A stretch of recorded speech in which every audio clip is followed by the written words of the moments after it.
Bonsoir Stéphane Babonneau, bienvenue. Vous êtes avocat pénaliste. Dominique Rizet est à vos côtés. Bonsoir Dominique. Bonsoir Muriel Salmona, bienvenue. Vous êtes psychiatre. Dominique, les témoignages évidemment sont malheureusement les mêmes. Aujourd'hui, on a entendu les mêmes témoignages il y a quelques temps pour l'affaire du violeur de la Sambre. Ces hommes que rien n'indique être des prédateurs et qui se trouvent là dans un environnement qu'ils maîtrisent parfaitement et qui passent à l'acte et qui ravage des familles entières en fait. Oui, bien sûr, parce que cet homme, il est intégré, parfaitement intégré, on l'a entendu, il a une vie familiale, il a une vie associative, il est vraiment apprécié dans ce quartier, personne n'arrive à croire ce qui s'est passé. Il a détruit la vie d'Angélique, il a détruit la vie de la famille d'Angélique, de ses parents, elle a peut-être des frères et sœurs, et il a détruit également la vie de sa propre famille, parce qu'imaginez sa femme qui a été élue ou élue dans les écoles, parents d'élèves, il a 2 enfants, il s'est marié en 2002, il doit avoir 2 enfants qui ont à peu près l'âge d'Angélique, leur vie est bousillée aussi, c'est-à-dire qu'il a absolument tout détruit. C'est une bombe nucléaire qui a explosé dans cette ville du nord de la France. Muriel Salmona, cet homme en garde à vue, selon les propos du procureur, qui nous sont rapportés aujourd'hui, décrit une pulsion. Une pulsion qu'il n'a pu retenir. Oui, alors ça c'est ce qui est habituellement décrit par les agresseurs, mais enfin il ne s'agit pas de pulsion.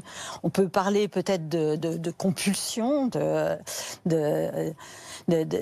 situations où il y a vraiment une volonté de se décharger totalement d'une tension en agressant, en violant, en voulant violer cette petite fille.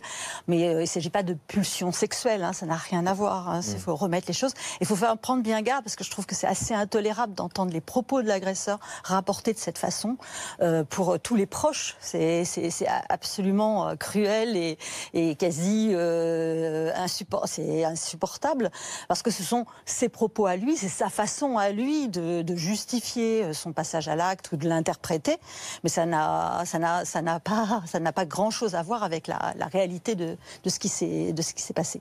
Alors, nous discutions pendant le sujet, Stéphane Babonneau, vous êtes venu avec des statistiques, en fait, vous discutez avec Dominique Rizet, la question de la récidive n'est pas complètement juste dans ce cas précis. Expliquez-nous ça parce que c'est très intéressant. On a vu des statistiques très faibles pour ce qui était des récidivistes, délinquants sexuels.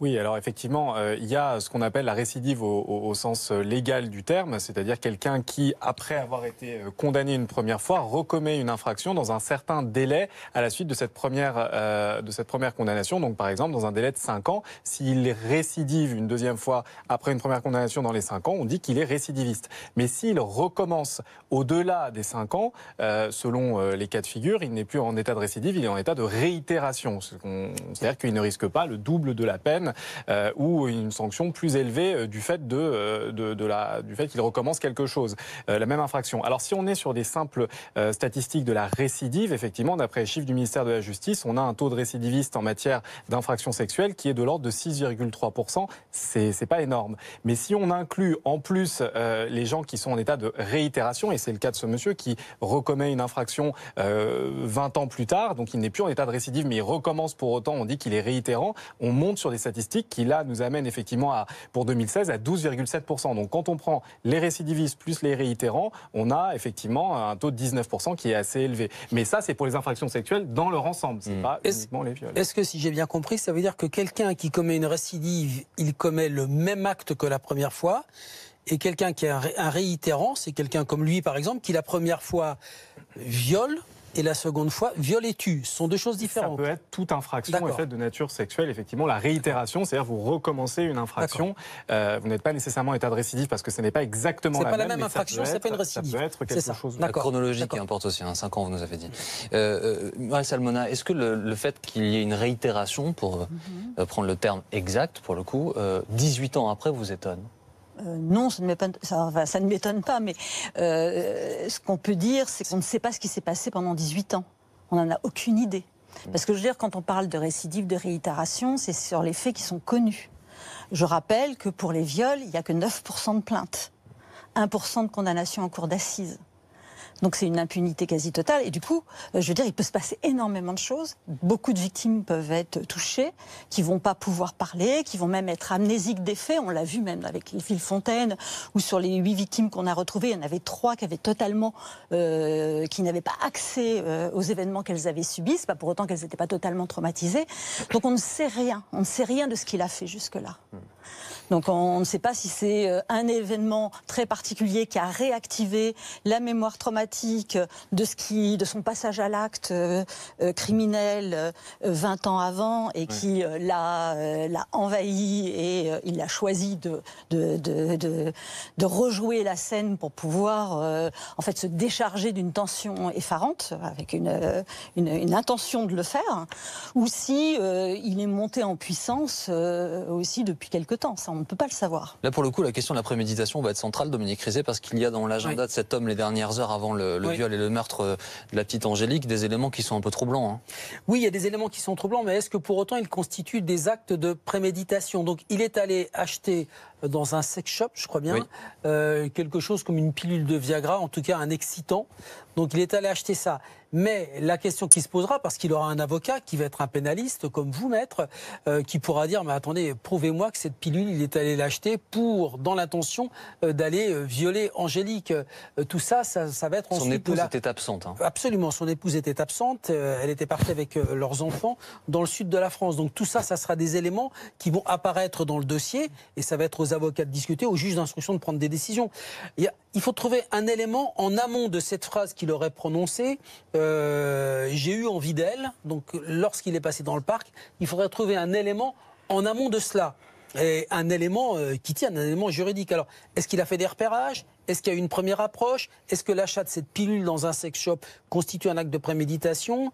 Ça pourrait être cette phrase qu'il prononce ou ce prétexte qu'il prend pour la faire venir avec lui quand il lui dit « Voilà, j'ai des objets à remettre à tes parents ». Cette phrase, ça peut être peut-être un élément constitutif d'une préméditation. Je rappelle que la préméditation, c'est un acte aggravant. Ouais. Votre sentiment, Stéphane, au sujet? Pour l'instant, c'est effectivement très difficile de se prononcer parce qu'on a uniquement des propos qui ont été rapportés. On a effectivement le sentiment qu'il y a eu un certain acte préparatoire. Mais est-ce que c'était préparatoire avec une intention de tuer ?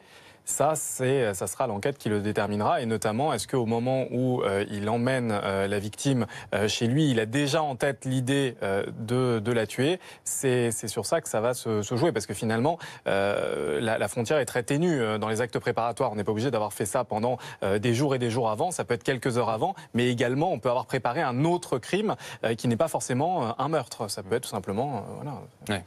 Ouais, Salmona, je vous ai aperçu... un peu, je vais le dire, révolté là en écoutant Dominique Rizet, pas des propos de Dominique, mais des propos qu'il rapportait du procureur de la République. Ça vous interpelle vraiment que le procureur de la République ait cité littéralement le principal suspect, hein? Oui, parce que c'est vraiment le discours agresseur qui est cité, sans vraiment beaucoup de précautions d'usage, sans filtre, et que ça c'est d'une violence inouïe. Non seulement pour la famille, pour les proches, mais c'est une violence inouïe pour toutes les victimes. Enfin, moi, je prends en charge énormément de victimes de violences sexuelles. Je peux vous dire que d'entendre ça, c'est totalement intolérable. Ça donne envie. J'ai reçu plusieurs messages de personnes qui m'ont dit qu'elles avaient des idées suicidaires ce soir sur mon téléphone, de personnes qui sont suivies par l'association. D'ailleurs, une qui est une victime de Fourniret, qui vraiment, là, est parti en vrille totalement. Rien que d'entendre ça. C'est comment, Dominique? Il faut dire que désormais, on voit les procureurs, les enquêteurs se présenter face aux caméras pour tenir au courant de l'évolution des enquêtes. En revanche, avoir les propos in extenso comme ça du suspect, c'est plutôt rare, non? Les procureurs nous donnent de plus en plus d'informations. D'ailleurs, je pense que c'est une consigne qui est passée, de façon à éviter aux journalistes d'aller chercher eux-mêmes des informations. Voilà. Là, c'est vrai qu'on en a eu beaucoup. C'était violent. Mais à décharge, le procureur se trouve... Il était quand même extrêmement ému quand il a parlé, ce procureur. Il était très touché par ce qu'il s'est passé.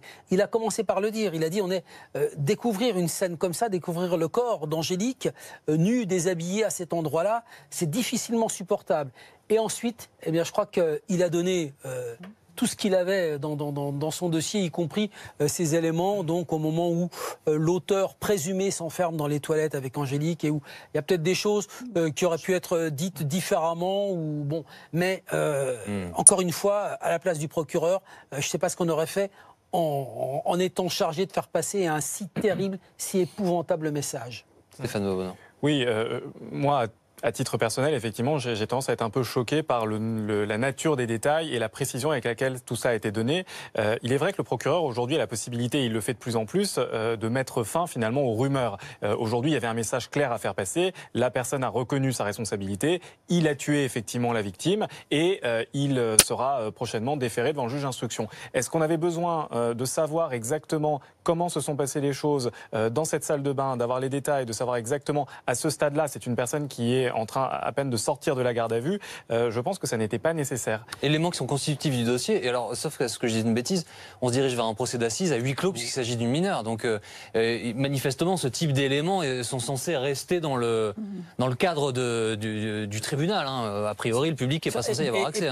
Et juste pour l'anecdote, derrière le procureur de la République, il y avait Romuald Muller, qui est le patron de la DIPJ, la Direction interrégionale de la police judiciaire de Rouen, de Lille, qui a interpellé, dont les hommes ont interpellé le violeur de la Sambre. Donc, il était aux manœuvres il y a 3 semaines, un mois, donc sur cette affaire. Il est maintenant sur... Imaginez aussi pour tous les policiers enquêteurs comment c'est difficile de rentrer chez eux le soir, ce sont des pères de famille, après avoir fait l'affaire du violeur de la Sambre, et puis aujourd'hui, démarrer l'enquête sur la petite Angélique. Muriel Salmona, ce qui est terrible, en plus pour les familles, les proches, les gens de ce village, c'est leur expliquer que cet homme a été condamné, qu'il a purgé sa peine, qu'il est sorti, et qu'il n'y a pas eu, il faut le dire tel que c'est, il n'y a pas eu de faille du système judiciaire, en tout cas en l'état. C'est-à-dire qu'il était connu, mais il n'avait pas de moyen de le contrôler en l'état de la loi. C'est une difficulté supplémentaire.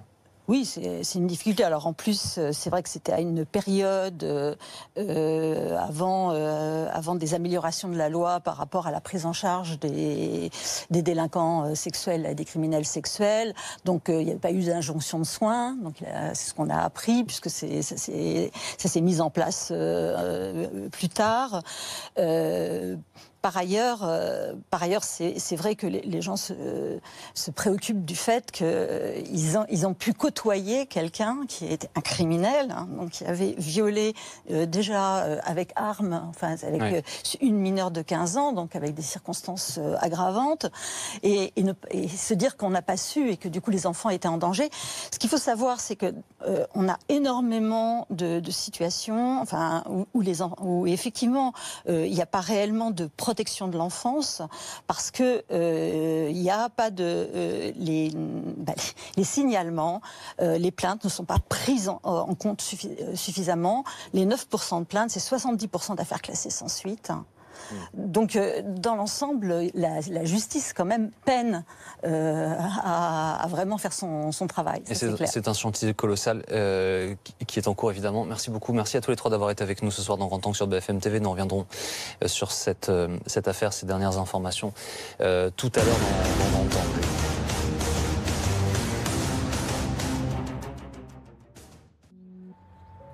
Des roses blanches par dizaines. Depuis hier, ce parc où aimait jouer Angélique s'est transformé en lieu de recueillement. Amis de collège et voisins, tous viennent saluer la mémoire de celle qui était aimée de tout un quartier. Elle disait bonjour à tout le monde. Elle venait facilement nous voir. On avait des chiens, elle venait nous voir tout le temps. Elle avait un problème, elle venait tout le temps. C'était notre petite princesse du quartier, quoi. Ça va être une petite fille qui va beaucoup nous manquer. Elle va me manquer et je réalise pas encore comme quoi je la reverrai plus. C'est quelqu'un que j'adore, que j'apprécie. Je la voyais tous les jours et ça va faire bizarre de plus la voir. Au nom de ses proches, et malgré la douleur, la tante d'Angélique est venue lui rendre hommage à travers ce message. Tu es parti, nous ne te verrons plus. Ton rire, ton sourire seront souvenirs. Nos cœurs pleurent l'inconsolable douleur. Nos yeux te chercheront dans les cieux. Pour toujours, tu seras dans nos cœurs. Nous sommes dégoûtés, écœurés. Voilà. On n'a pas de mots raconter ce qu'on ressent. La disparition d'Angélique remonte à mercredi dernier. Dans l'après-midi, l'adolescente de 13 ans part voir des amis. Elle prévient alors ses parents en laissant un mot, mais ne revient jamais. Rapidement, la fugue est écartée et un avis de recherche est lancé. Un enfant qui était au parc ce jour-là assure avoir vu Angélique partir volontairement accompagnée d'un homme qu'elle semblait bien connaître. 3 jours plus tard, le suspect de 45 ans est interpellé. Il avoue tout devant les enquêteurs. Il raconte, ce mercredi-là, il est seul chez lui. Il a bu plusieurs bières et pris du Viagra. Il regarde la télévision en début d'après-midi et il indique qu'il s'endort. Et il se réveille vers 16h. À ce moment-là, il ne se sent pas bien et il dit qu'il va sortir pour prendre l'air. Il passe devant le jardin où se trouve la jeune fille et le garçon qui sera notre principal témoin. Et à ce moment-là, en passant devant ce jardin, il nous dit qu'il a eu envie d'elle et qu'il a voulu la ramener chez lui. Je cite, « C'était plus fort que moi, j'étais comme dans un état second ». Angélique, qui reconnaît son ancien voisin, le suit alors chez lui sans se méfier. Rapidement, l'homme la frappe, puis la viole avant de l'étouffer. Il prend le pantalon de la jeune fille, qui lui passe autour du cou et il l'étrangle. Il indique que lorsqu'elle a commencé à se débattre, il a compris qu'il fallait qu'elle la tue. Et il indique également que l'ensemble de toutes ces violences n'a pas duré plus d'1 quart d'heure. L'homme se débarrasse ensuite du corps de la jeune fille dans cette forêt, quelques kilomètres plus loin. Marié, père de 2 enfants, le meurtrier présumé d'Angélique travaille comme chauffeur de bus. Un homme visiblement bien intégré dans la vie locale. Il y avait des gamins qui allaient manger parfois le midi chez ce monsieur. Personne n'a eu l'idée que ça pouvait être dangereux. J'ai vu le directeur de l'école ce matin, il dit, moi, il venait, il participait à l'organisation des fêtes, c'est lui qui était là pour essayer. Et non, personne ne le sait, personne ne s'est imaginé que ça pouvait être quelqu'un de dangereux. Car l'homme a un passé de délinquant sexuel. Il a déjà été condamné il y a 22 ans pour le viol d'une mineure et 2 agressions sexuelles. Après avoir purgé 6 années de prison, l'individu est libéré, puis il est inscrit dans le fichier des auteurs d'agressions sexuelles. Depuis lors, il respecte globalement les obligations que cette inscription entraîne, c'est-à-dire la présentation tous les ans au service de police de son domicile et le signalement de ses changements de domicile. Il n'y a manqué qu'une fois, en 2014. Un passé sombre que tous ignoraient avant Brechy. Dans cette petite commune de 10 000 habitants, l'heure est à la colère. On vivait à côté de lui sans le savoir. Ces personnes-là doivent être suivies. Je ne sais pas si c'est pas possible, là, sans impunité, se balader, prendre une petite et puis voilà, quoi. Après la tuer. Donc c'est ça qu'on ne comprend pas, quoi. Pourquoi un récidiviste peut encore ? Pourquoi il peut être encore, même s'il a payé pour peut-être son crime d'avant, je ne sais pas, comment il peut être encore relâché comme ça, sans être surveillé ? Pouvait-on mieux surveiller le meurtrier présumé d'Angélique ? La justice a-t-elle failli dans cette affaire ? Les questions se multiplient. Si l'homme était inscrit dans le fichier des délinquants sexuels, il n'avait aucune obligation de suivi médical à l'époque. Aujourd'hui, quelqu'un qui a commis un viol, par exemple, à la cour d'assises, il peut être condamné à une peine de prison. Et en plus, à la sortie de prison, on dira « Monsieur, vous serez soumis, même à l'issue de votre peine, à une obligation de soins. Vous devrez avoir un suivi socio-judiciaire, aller voir régulièrement un psy. Et ça peut aller jusqu'à 20 ans pour les crimes, cette obligation. Et si on ne respecte pas ça, on retourne en prison. » Voilà ce qui existe depuis 98. Mais depuis 98 seulement. Donc en 96, quand cet homme-là est condamné, typiquement, le tribunal ne peut pas, lui, prononcer ces mesures-là contre lui. Selon le procureur, le meurtrier présumé d'Angélique aurait exprimé des regrets en garde à vue. Dans des lettres adressées à sa famille, il évoque ses troubles, ses pulsions et des choses qui sont en désordre dans sa vie.